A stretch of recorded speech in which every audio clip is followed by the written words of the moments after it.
Aujourd'hui, j'ai envie de vous parler des psaumes, mais j'aimerais prendre mon temps, ne pas me contenter d'en chanter 3 petites strophes le dimanche.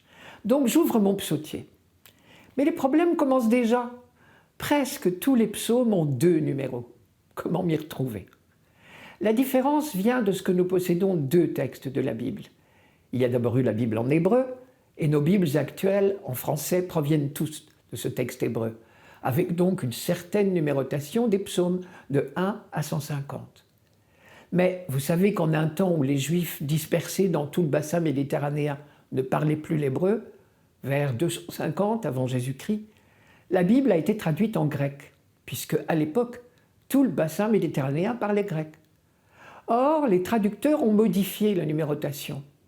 Ils ont estimé que les psaumes 9 et 10 en hébreu n'en faisaient qu'un seul en 2 parties, qu'ils ont numéroté 9a et 9b dans la traduction grecque. Et voilà, la différence était née. Elle va se propager presque tout au long du psautier. Et désormais, pour la plus grande partie du livre, le numéro du psaume en hébreu est plus fort d'1 unité que dans le texte grec. La réconciliation, si l'on peut dire, se produit à la toute fin du psautier. Les 3 derniers psaumes, 148, 149, 150, portent bien le même numéro dans la Bible et dans le psautier. Je ne résiste pas à l'envie de vous raconter la légende qui court au sujet de cette fameuse traduction. Un livre de l'époque, la lettre d'Aristée à Philocrate, raconte que 72 savants juifs, tous originaires de Jérusalem, se seraient rendus à Alexandrie en Égypte, qui était l'un des grands lieux de la religion juive dans l'Empire grec.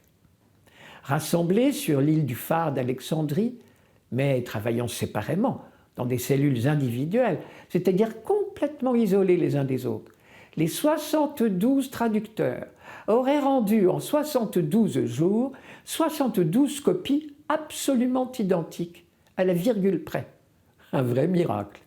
On a appelé cette traduction la Septante, puisqu'ils étaient environ 70.